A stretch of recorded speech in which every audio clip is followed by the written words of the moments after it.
오늘 로마서 이 4장 말씀을 가지고 염치를 아는 성도, 염치가 있는 성도라는 제목으로 본문의 말씀을 증거하려고 합니다. 우리가 방금 로마서 4장을 보았듯이 이제 로마서 4장에서 바울은 이제 아브라함의 이야기를 꺼냅니다. 아브라함은 누구인가? 아브라함은 믿음의 조상입니다. 유대인들에게 있어서 정말 범접할 수 없는 사람을 하나 꼽으라고 한다면 그 사람은 아브라함입니다. 75세 나이에 부르심을 받았고, 그래서 하나님의 약속을 믿고 기다려서 그가 100세가 되었을 때 약속의 아들 이삭을 얻었고, 또 그로부터 한 10수년이 지나서 하나님은 그에게 뭐라고 명령하십니까? 네가 금이야 오기야 키운 이삭을 나에게 바쳐라. 그때 아브라함은 주저하지 않고 이삭을 바치죠.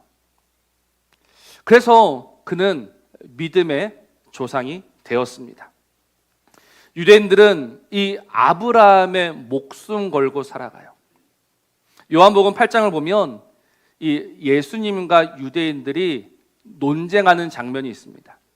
근데 그 논쟁의 마지막에 예수님이 뭐라고 하시냐면 내가 아브라함보다 먼저 있었다라고 하시니 유대인들이 즉각적으로 돌을 들어 예수를 죽이려 했습니다.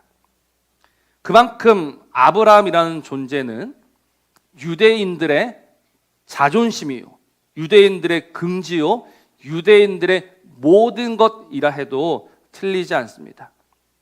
그래서 유대인들은 우리가 아브라함의 자손이다라는 것을요 굉장히 기뻐했고 그를 긍지 삼아 살았습니다. 근데 지금 바울이 무슨 말을 합니까? 그런즉 육신으로 우리 조상인 아브라함이 무엇을 얻었다 하리요? 우리가 이제 무슨 말을 해야 합니까? 라는 뜻입니다. 누구에 관해서? 아브라함에 관해서. 그 아브라함이 육신으로 과연 무엇을 얻었다, 무엇을 찾았다, 무엇을 발견했다라고 말할 수 있습니까? 이 육신으로라는 말은 2절에 나오는 행위라는 말과 같다라고 보시면 됩니다. 그의 혈통으로, 그의 노력으로, 그의 수고로 과연 그가 무엇을 얻었다라고 말할 수 있습니까? 2절 끝에 가면 하나님 앞에서는 뭐라고 합니까? 없다라고 해요. 그러니까 쉽게 말하면 4장 1절과 2절은 어떤 말이냐면 유대인들의 믿음을 송두리째 뒤엎는 말입니다. 유대인들의 믿음을 부정하는 말이에요. 이 말은 유대인들에게 매우 공격적입니다. 유대인들은 혈통이 중요하다, 아브라함의 그 행위가 중요하다, 이게 전부인 줄로 알고 살았는데 바울이 하나님 앞에서 그런 것들은 아무것도 아니다라고 오늘 이야기하고 있단 말입니다.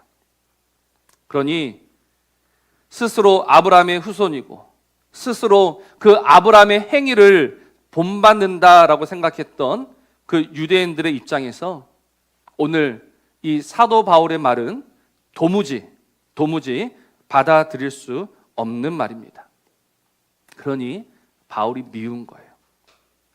바울이 싫은 거예요. 바울이 얼마나 밉고 얼마나 싫은가, 말 그대로 죽이고 싶을 정도로 싫은 겁니다. 그래서 결국 어떻게 합니까? 결국 바울을 죽이는 거죠.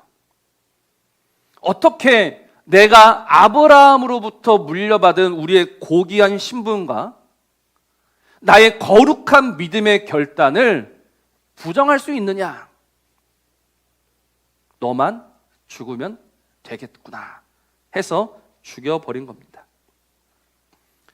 그다음에 이들이 바울만 죽입니까? 아니요, 그들은 수없이 죽입니다. 스데반도 죽였고, 마태복음 23장을 보면 의인 아벨에서부터 사가랴에 이르기까지 자신들의 믿음, 자신들의 신앙을 부정한 자들은 언제나 죽여버렸습니다. 그래서 결국 그들이 누구를 죽였는가? 하나님이신 예수 그리스도를 죽였던 겁니다. 하나님의 복음이 지금까지 그들이 가지고 있던 그들의 신앙, 그들의 믿음을 부인하고 부정하며 흔들면 그들은 무너지고 깨지고 그래 우리가 잘못됐구나라고 깨닫는 것이 아니라 오히려 하나님을 죽이더라라는 겁니다. 이게 정말 힘들고 어려운 부분입니다. 마태복음 23장을 보면요, 굉장히 재미있는 이야기가 하나 있습니다. 유대인들이 무덤을 하나 만들고 있어요. 유대인들이 기념비를 만들고 있어요. 누구를 위한 기념비냐? 자신들의 조상이 죽였던 의인과 선지자들을 위한 기념비입니다. 쉽게 말하면 현재 유대인들이 과거의 유대인들이 저질렀던 그 잘못을 아파하면서 과거의 유대인들이 죽였던 의인과 선지자들을 위한 기념비를 만들고 있는 거예요. 그래서 그 기념비 앞에서 눈물을 흘리며 이야기합니다.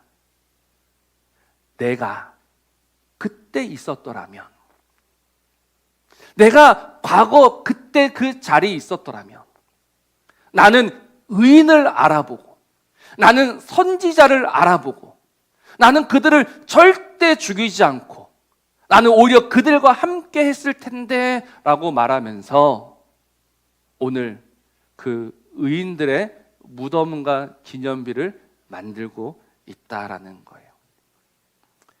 근데 정말 그렇습니까? 그때 그들이 정말 그 자리에 있었더라면 그들이 의인을 알아보고 그들이 선지자를 알아보고 그들을 지키며 그들을 보호하며 그들을 감쌌을까요? 전혀 그렇지 않죠. 왜냐하면 그렇게 기념비를 만들며 눈물 흘리는 유대인들이 하나님의 아들을 몰라보고 하나님의 아들을 죽였다라는 사실입니다. 근데 이런 비극적인 모순이 지금은 더 이상 일어나지 않습니까? 우리는 오늘 그들을 보면서, 우리는 오늘 그 예수 그리스도를 죽인 유대인들을 보면서, 야, 그들은 예수 그리스도를 몰라보고 예수 그리스도를 죽였지만 나는 달라라고 우리가 과연 자신 있게 말할 수 있습니까?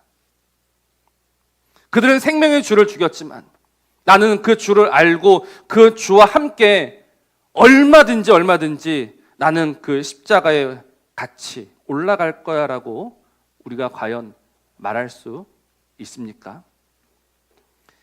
사람만큼 이 모순적인 동물이 없습니다. 우리는 언제나 나는 달라, 나는 아니야 라고 이야기하지만 하나 다를 바 없고 하나 그들과 구별될 바가 없습니다. 예수님께서 잡히시기 전날에 말씀하십니다. 너희가 다 나를 버릴 것이다. 이 말을 들은 베드로가 자존심이 상합니다. 그래서 이렇게 이야기하죠. 주님, 다른 사람들은 다 버릴지라도 나는 아닙니다. 나는 아니에요. 주님, 저 베드로입니다. 어떻게 나를 몰라보고 내가 당신을 버린다는 그런 말을 할 수 있습니까? 주님, 저 베드로입니다 라고 이야기했습니다. 근데 우리가 베드로가 무엇을 했는지 잘 알고 있죠. 주님을 부인하고 주님을 모욕하고 주님을 저주했던 베드로입니다. 그런데 오늘 우리는 나는 달라라고 과연 이야기할 수 있는가? 사랑하는 성도 여러분, 우리는 우리 자신에 대한 환상에서 빠져나와야 합니다.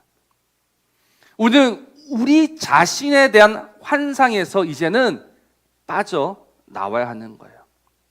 그런데 점점 빠져나오기는커녕 이 착각과 환상이 더 확고해지며 견고해지고 있다라는 현실입니다.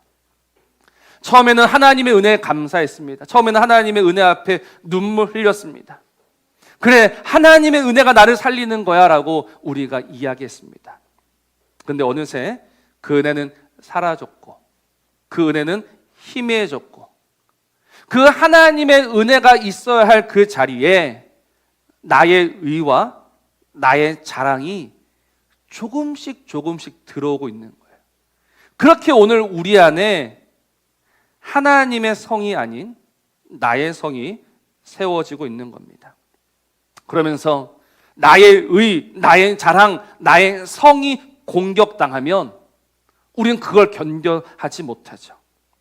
그래서 예수님을 죽인 유대인처럼 지금까지 내가 수십 년 동안 쌓아 올렸던 나의 믿음의 성을 누군가가 흔들고 무너뜨리려 한다면 우리도 오늘 칼을 뽑는 거예요. 설령 그분이 하나님이라 하셔도 말입니다. 유대인들이 결국 하나님을 죽였다라는 것을 꼭 기억하십시오. 유대인들이 왜 하나님을 죽입니까? 하나님이 오셔서 말씀하셨거든요. 너는 독사의 자식이다. 이 말에 긁혀가지고 어떻게 나를 보고 아브라함의 자손이고 아브라함의 행위를 본받은 나를 보고 독사의 자식이라고 할 수 있느냐? 네가 독사의 자식이다라고 하면서 죽여버리는 거예요.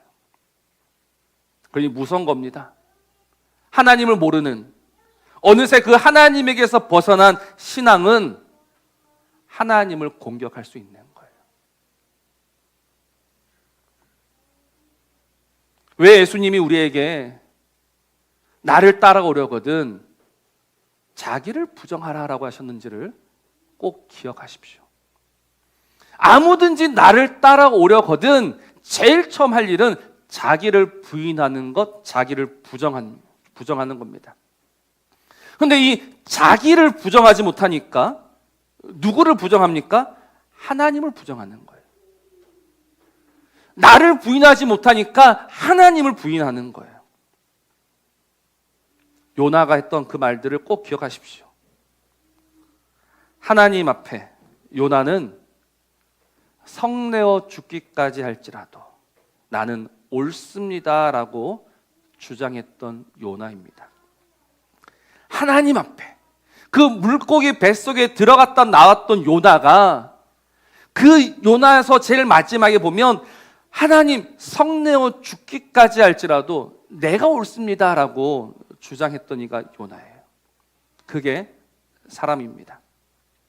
자신의 자존심 하나 내려놓지 못하고 이 신앙의 자존심, 믿음의 자존심을 끝까지 지켜가려고 하는 우리가 하나님을 공격하고 있고 하나님을 부인할 수 있다라는 이 두려운 사실을 여러분들 생각하셔야 합니다. 이게 안 되면 여러분 우리는 망할 수밖에 없는 거예요. 이게 안 되면 우리는 결국 마지막 엉뚱한 자리에서 발견될 수밖에 없다라는 사실입니다. 한때 이 가게에 흐르는 저주를 끊어라라는 책이 유행했던 적이 있습니다. 가게에 흐르는 저주를 끊어라. 지금은 이게 이단인 줄 다 알아요. 근데 그 사람이 왜 이걸 주장했었냐면 출애굽기 34장 말씀에 인자를 1000대까지 베풀며 악과 과실과 죄를 용서하리라. 그러나 벌을 면제하지는 아니하고 아버지의 악행을 자손 3, 4대까지 보응하리라라는 이 한 구절을 가지고 가게에 흐르는 저주를 끊어야 한다. 하나님께서 그 자손 3, 4대까지 갚는다라고 하셨지 않느냐라고 말하면서 슬며시 우리의 믿음을 흔들었던 적이 있습니다. 하나님이 우리의 잘못을 3, 4대까지 갚으신다라고 생각하십니까? 그렇다면 그 앞에 있는 말씀 인자를 몇 대까지 베푼다? 1000대까지 베푼다. 그러니까 오늘 이 말씀은 하나님의 인자가 크다라는 이야기를 하는 거지 하나님이 그 3, 4대까지 갚는다 거기에 포인트가 있는 게 아니에요. 하나님의 인자가 얼마나 크냐 그 이야기를 하고 싶은 거예요. 우리가 다윗 가문을 배운 적이 있습니다. 다윗 가문이 이어져요. 근데 어떻게 이어집니까? 어떻게 다윗 가문이 살아남아서 예수 그리스도가 오게 됩니까? 하나님의 인자 때문인 거예요. 콩 심은 데 팥이 나고 팥 심은 데 콩이 나는 정말 콩가루 집안이었지만, 그러나 그 모든 것을 뒤엎고도 감싸고도 남음이 있는 그 하나님의 은혜가 우리의 인생을 붙들어가고 책임져 가고 있다는 거예요. 근데 이거를 모르고 우리는 불안해하면서 삽니다. 두려워하면서 삽니다. 제가 이 말씀을 드리는 이유가 뭐냐면, 여러분 이거는 반대로 한번 생각해 보십시오. 그러면 가게에는 더 이상 저주가 흐릅니까? 안 흐릅니까? 흘러요? 안 흘러요? 왜 또 대답 못 하십니까? 저주가 흐릅니까? 안 흐릅니까? 안 흘러요. 흐를 수가 없어요. 그리스도의 은혜와 그리스도의 사랑이 우리 인생을 뒤덮고 있기 때문에 우리가 아버지의 죄 때문에 망하지 않는다니까요. 이런 말씀이 성경에 있습니까? 없습니까? 있죠. 에스겔서 18장 20절입니다.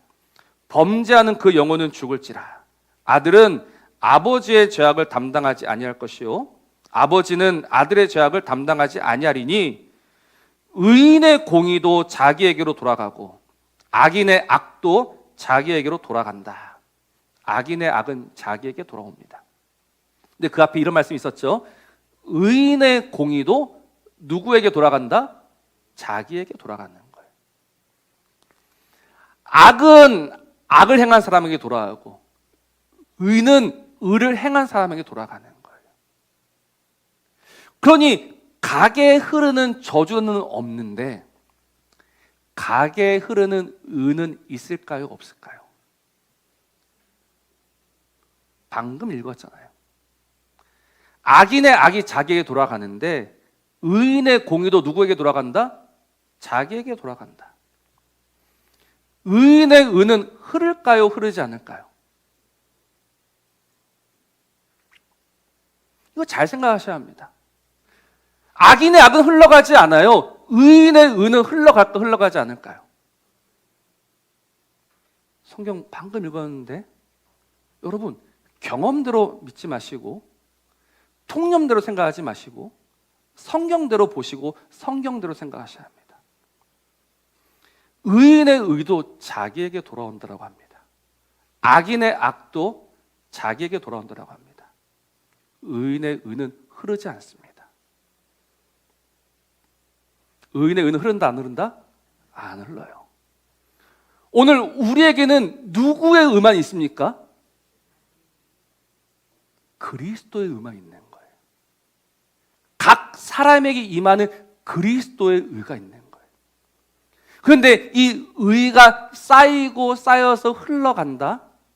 이거는 정확히 천주교입니다. 천주교에는요, 교회의 보물이라는 게 있어요. 교회의 보물. 보물 창고가 있어요. 그 보물 창고가 뭔지 아십니까? 천주교가 말하는 교회의 보물, 그 보물 창고가 뭔지 아세요? 그들은 우리가 알고 있는 성인들, 의인들, 그들이 의를 쌓습니다. 엄청나게 쌓아가요. 근데 그 의로 자기를 구원해요.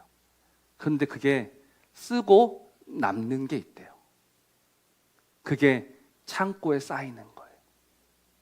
그리고 이 의가 우리한테 전해질 수 있대요. 어떻게? 고해성사를 하는 겁니다. 성지순례를 하는 겁니다. 나름대로 자선을 행하는 겁니다. 기도하는 겁니다. 그러면 이 교회의 창고에 쌓여져 있던 그 의가 우리에게로 넘어온다라고 이야기를 해요. 근데 오늘 우리는 그걸 믿지 않습니다. 우리를 살리는 건 누구의 의다? 그리스도의 의입니다. 우리를 일으킨 건 누구의 의다? 그리스도의 의입니다. 근데 제 친구 중에서 전도사 때 이런 친구가 하나 있었습니다.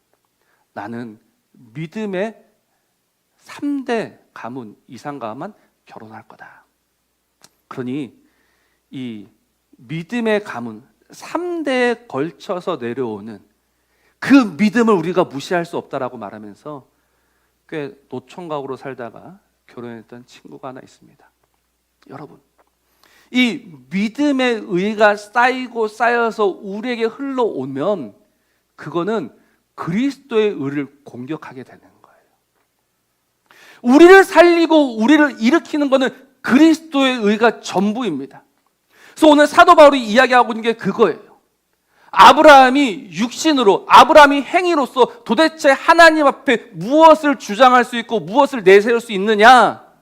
있다 없다? 없다라고 오늘 분명히 이야기합니다.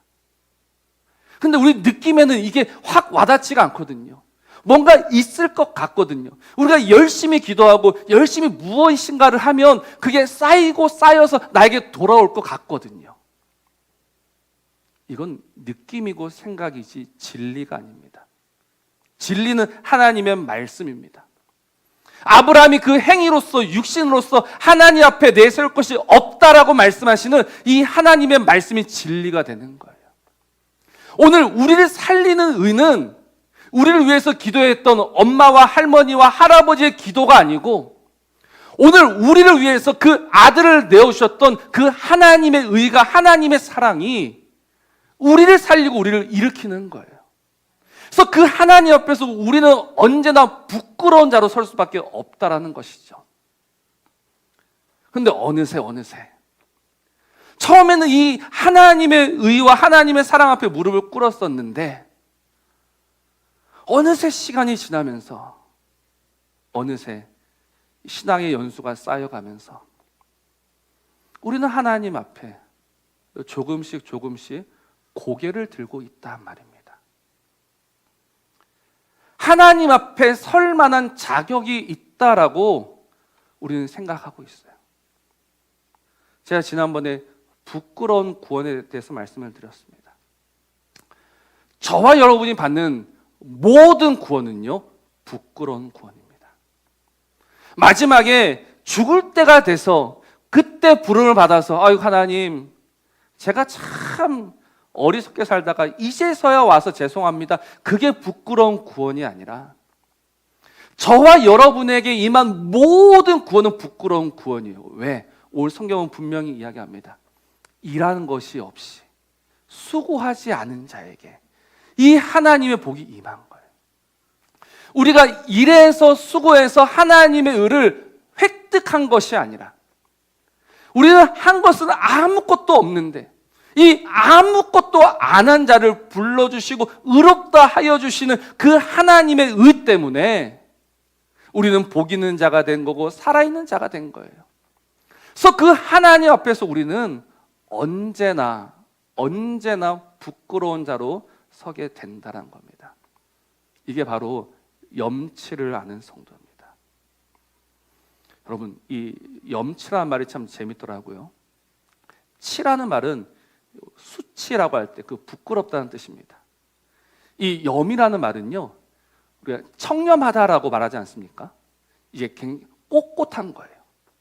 그러니까 염치가 뭐냐면 누군가가 꼿꼿하게 서 있는데 과연 부끄러움을 알고 서 있냐, 부끄러움을 모르고 서 있냐, 이 차이예요.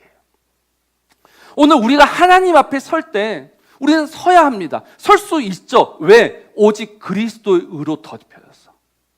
일하지 아니하고 수고하지 아니한 우리를 부르신 그 하나님의 은혜로. 근데 다만 그 하나님 앞에 설 때 반드시 무엇이 있어야 한다? 부끄러움이 있어야 되는 거예요. 근데 어느새 부끄러움은 사라져 버렸고 하나님 앞에 나의 의를 가지고 서 있는 거예요. 하나님, 저 기도 꽤 많이 했습니다. 하나님, 저 전도 많이 했습니다. 하나님, 저 성경 많이 읽었습니다. 하나님, 저 헌금 꽤 많이 했습니다. 그러니 오늘 여기 서 있어도 괜찮지 않을까요? 그때 하나님께서 하신 말씀 하나밖에 없을 겁니다. 나는 너를 도무지 모르겠다. 이 부끄러움이 없으면 하나님께서 말씀하십니다. 나는 너를 도무지 모르겠다. 그러니까 오늘 우리가 어떻게 무엇으로 하나님 앞에 서 있는가를 여러분 끊임없이 생각하셔야 합니다. 나의 연약과 나의 부족과 나의 모자람에도 불구하고 나를 부르시고 나를 세우신 그 하나님을 우리는 서 있는 거지, 서 있을 만해서 서 있는 게 아니라는 거예요. 그래서 사도 바울은요, 무엇을 자랑하느냐? 고린도후서 11장 말씀을 보면 내가 부득불 자랑할진대 내가 약한 것을 자랑하리라. 주 예수의 아버지 영원히 찬송할 하나님이 내가 거짓말 아니하는 것을 아시느니라. 다메섹에서 아레다 왕의 고관이 나를 잡으려고 다메섹 성을 지켰으나 나는 광주리를 타고 들창문으로 성벽을 내려가 그 손에서 벗어났노라. 부득불 어쩔 수 없이 자랑한다면 나는 약한 걸 자랑할 거야. 근데 뭘 자랑하고 있냐면 도망친 걸 자랑하고 있습니다. 사도 바울이 사실 자랑할 게 얼마나 많습니까? 그는 하나님을 위해서 자신의 목숨도 내어놓았습니다. 그는 복음을 전하다가 돌에도 맞았습니다. 근데 그런 것들을 자랑하지 않아요. 사도 바울이 방언을 잘합니까? 못합니까? 그는 모든 사람보다 방언을 잘하는 사람이에요. 근데 그걸 자랑하지 않아요. 근데 뭘 자랑하느냐? 약한 것. 무서워서 도망쳤던 것. 나는 복음을 전하다가 무서워서 도망쳤던 사람이야. 그러나 이런 약한 사람을, 이런 겁쟁이를 하나님이 쓰셔라고 자신의 약한 것들을 자랑하는 거예요. 그러면서 이렇게 이야기하죠. 그러나 내게는 우리 주 예수 그리스도의 십자가 외에는 결코 자랑할 것이 없다. 우리 주 예수 그리스도의 십자가 외에는 자랑할 게 없다. 그런데 오늘 우리는 무엇을 자랑하고 있습니까? 우리가 점점 하나님 앞에 무엇을 내세우고 있습니까? 우리의 구원을 깊이 생각하셔야 합니다. 아브라함의 후손이라고 구원받는 게 아니에요. 아브라함의 행위가 있다라고 해서 구원받는 게 아니에요. 오직 일하지 아니한, 수고하지 아니한 우리를 부르시고 우리를 의롭다 하시는 그 하나님의 은혜가 저와 여러분을 살렸고 일으켰고 은혜의 보좌, 승리의 보좌, 영광의 보좌에 앉히셨음을 믿으시기를 바랍니다. 그래서 성경은 끊임없이 교훈합니다. 두렵고 떨림으로 너희 구원을 이루라. 그런즉 선줄로 생각하는 자는 넘어질까 조심하라. 두려움으로 떨림으로 하나님 앞에 서야 합니다. 그래서 우리는 하나님을 자랑하면서, 하나님을 기뻐하면서, 하나님을 예배하면서 하나님께 붙들려 그렇게 오직 은혜로만 살아가는 겁니다.